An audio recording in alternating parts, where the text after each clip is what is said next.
그 혹시 안나게 앵커가 그쪽에 가 계신데 그쪽에서 네. 혹시 의견이 있으신 분? 예. 네, 두 번째로 말씀을 해주실 분 옆에 제가 미리 미리 와 있는데요. 부탁드리자면 좀 짧게. 예. 네, 소개를 좀 먼저 해주시고. 예. 네, 저는 서울시 영등포에 살고 있는 대학생 서한결이라고 합니다. 네, 뜨거운 토론 보여주셔서 감사합니다. 우선 저는 최저임금이 오른다는 소식을 들었을 때 아르바이트를 구한 입장에서 기쁜 소식이라고 생각했었는데요. 지금 막상 돌이켜 보면 그러한 효과가 과연 긍정적이지만은 않았다는 생각이 듭니다. 제가 체감했던 변화들에는 크게 세 가지 정도가 있는데요. 우선 대학생들이 일자리를 구할 때 조금 오래 일하고 싶어도 그러지 못하는 경우가 많아졌다는 것입니다. 아까 주휴수당을 얘기해 주셨는데요. 주 15시간의 주휴수당까지 지급하는 것이 부담스럽다 보니까 그 노동시간을 쪼개서 즉 단기 알바를 늘려나가는 방향을 취하고 있어서 저희가 더 일할 수 있는 기회가 줄었다는 느낌을 받고 있고요. 또 예. 두 번째로는 아예 고용을 하시지 않고 점주분이 직접 일하시거나 아니면 가족분들과 같이 일하시게 되다 보니까 그런 부분에서 또 기회가 줄어들고 있는데 오죽하면 그러실까라는 그런 생각이 들기도 하더라고요. 또 세 번째로는 무인 자동화 기기도 또 늘어나고 있어서 그런 부분도 되게 우려스럽습니다. 알겠습니다. 네. 네. 그래서 제가 드리고 싶었던 질문은 예. 과연 최저임금 정책이 그 지금 대한민국 경제가 가지고 있는 핵심 과제들을 해결할 수 있는 핵심 정책이 될 수 있는지 여쭤보고 싶고 만약 아니라면 아까도 혁신 성장에 대해서 얘기해 주셨는데 이런 혁신 성장을 이루는 것이 지금의 소득주도 성장 기조에서 어떻게 조화를 이루어서 이뤄낼 수 있는 것인지 그것에 대해서 구체적인 방안에 대해서 조금 들어보고 싶습니다. 예, 감사합니다. 알겠습니다. 어느 분께 답변을 좀 들어볼까요? 아무래도 네. 공정학 위원. 예, 제가 답변을 드리겠습니다. 배경 설명으로 2015년 말에 노동연구원이 최저임금에 관한 국제 컨퍼런스를 개최한 적이 있었습니다. 이때 로버트 라이시라고 미국의 버클리 대학의 관련 분야의 세계적인 석학이고 또 클린턴 행정부의 4년 동안 노동부 장관을 하셨던 분이 오셔가지고 특히 이분이 LA 지역에서 시간당 15달러의 최저임금 인상 운동을 기획하시는 분이라서 이에 대한 어떤 관심이 굉장히 높았었고 당연히 한국 상황에 대한 질문도 했었는데 답변이 매우 실망스러웠어요. 첫 번째가 뭐냐면 나 한국 잘 모른다라고부터 시작을 했고 두 번째는 자신이 LA 지역에서 시간당 15달러의 최저임금 인상을 추진할 때 이거의 어떤 후유증을 크게 걱정하지 않은 이유는 미국의 어떤 노동시장뿐만 아니라 자본도 매우 모빌리티, 유연성이 높기 때문에 그 충격을 흡수할 수 있을 거다 이렇게 답변을 했습니다.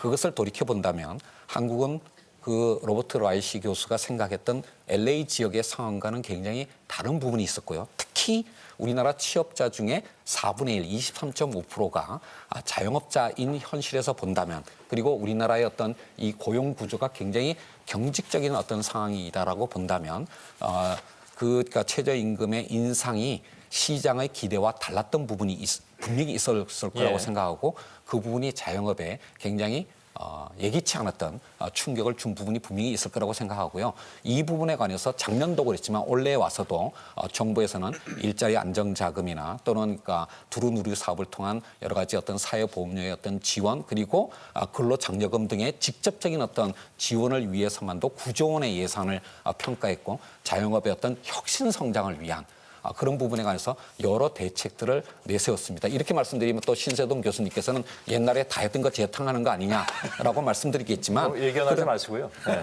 그런 어떤 그러니까 정책 아이템들을 어떻게 일관성 있게 집행하는 거냐라고 하는 것이 중요하다라는 점을 좀 이해를 해주시고 조금 더 지켜주셨으면 좋겠습니다. 자, 제가 그 위원장님께서는 이제 자영업자들의 어려움은 다 이해하는데 이 최저임금 산식 자체가 30년, 50년 되다 보니까 이게 분모는 분자에 기본급만 넣습니다. 기본급. 그러니까 많은 기업들이 상여급이 많은 기업들이 기본급에 못 넣고 기본급이 작다 보니까 이제 현대자동차 같이 세계 6천만 원 임금이 되는데도 기본급이 적다 보니까 최저임금의 단속 기준이 걸리는 겁니다. 그러다 보니까 그 많은 기업들도 최저임금 적용 대상이 되는 그러니까 이건 자영업자 문제만 아니고 대한민국 전체의 임금 체계에 관한 문제여서 이건 좀 종합적으로 다루어서 합리적으로 분명히 할 건 국가적 과제로 저는 분명히 이걸 알겠습니다. 다뤄줘야 한다는 그 부분은 사실은 뭐 보도도 많이 된 내용이긴 합니다. 유 작가께 드릴게요. 최저임금 문제는 저는 우리 김 부회장님 말씀이 이제 법제적으로 보면 일리 있는 말씀이라고 봐요. 이게 이렇게 법률적인 측면이 있고 경제적인 측면이 있어요. 이 최저임금 문제는 법률적으로 보면 원래 그 주 6일 노동 혹은 막 심지어 주 7일 노동 이렇게 막 그 휴일이 없이 노동 조건이 아주 열악했던 그 옛날에 한 50몇 년 전에 어떻게든 노동자들이 좀이라도 쉬게 해주려고 만든 제도가 주휴수당이거든요.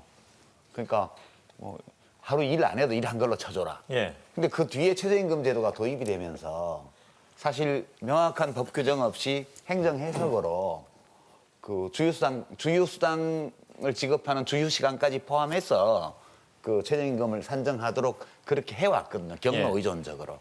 지금 보면 이제 법제적인 면에서는 이 임금 시스템이 되게 낡은 제도니까 사실은 주휴수당을 없애도 된다고 봐요. 저는 이제 주휴수당 자체를 없애는 게 좋다고 봐요.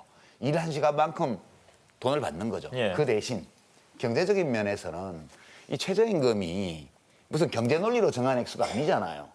우리가 문명사회에서 그 일하는 분들이 최소한의 문명적 조건에 맞는 삶을 영위하는 데 필요한 액수가 얼마쯤일까? 그걸 어떤 기준을 가지고 만들어서 하는 거기 때문에 법제적으로는 주휴제도를 없애고 주휴수당 제도를 그다음에 그 없애는 만큼 하려면 한 16% 더 인상해야 돼요.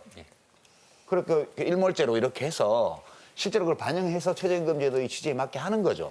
이러면 저는 문제가 해결된다고 보고요. 이 주휴수당을 포함시키는 것 때문에 새로 부담이 느는 건 아니죠. 만약 지금까지 부담을 안 했다면 그건 지금까지 법 위반한 거예요.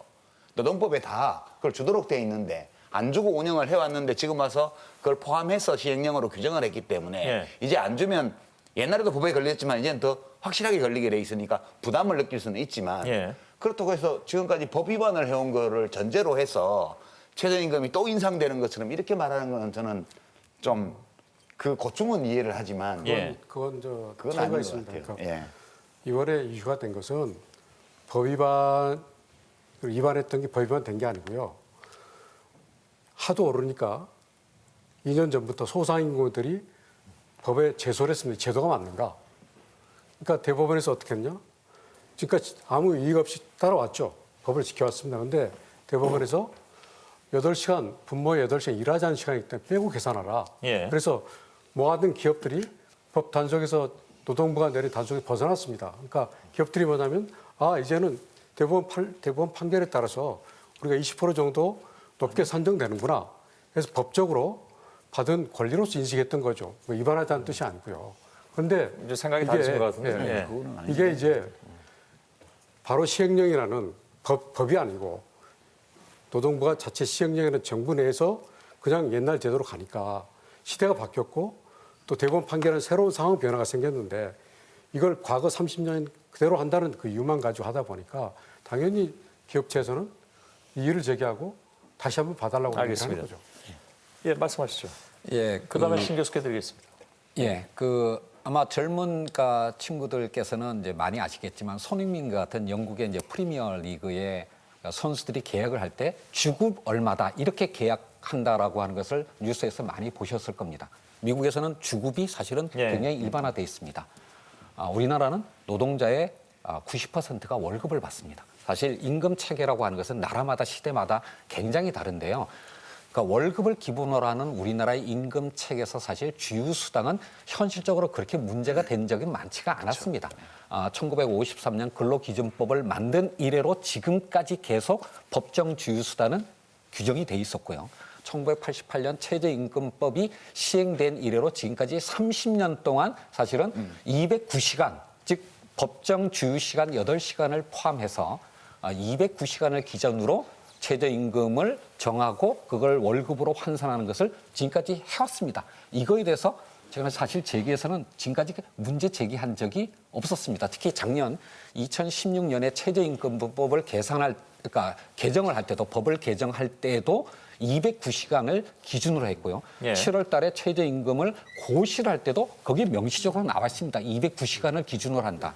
이게 우리의 현장에서의 관행이었고요. 더 나아가서 그러니까 구직을 관련된 인터넷을 그러니까 워크넷을 운영할 때의 기준이라든지 외국인 노동자의 고용 조건을 정한다든지 일자리 안정자금을 지원하거나 정부 재정에 의한 직접적인 일자리 사업을 할 때 이 모든 것들을 다 209시간을 기준으로 지금까지 해왔습니다. 더 나아가서 노동 현장에서뿐만이 아니라 민주화 운동에 대한 보상금을 지급할 때도 그렇고 재난특별 지역의 보상금을 지원할 때도 다 209시간 예.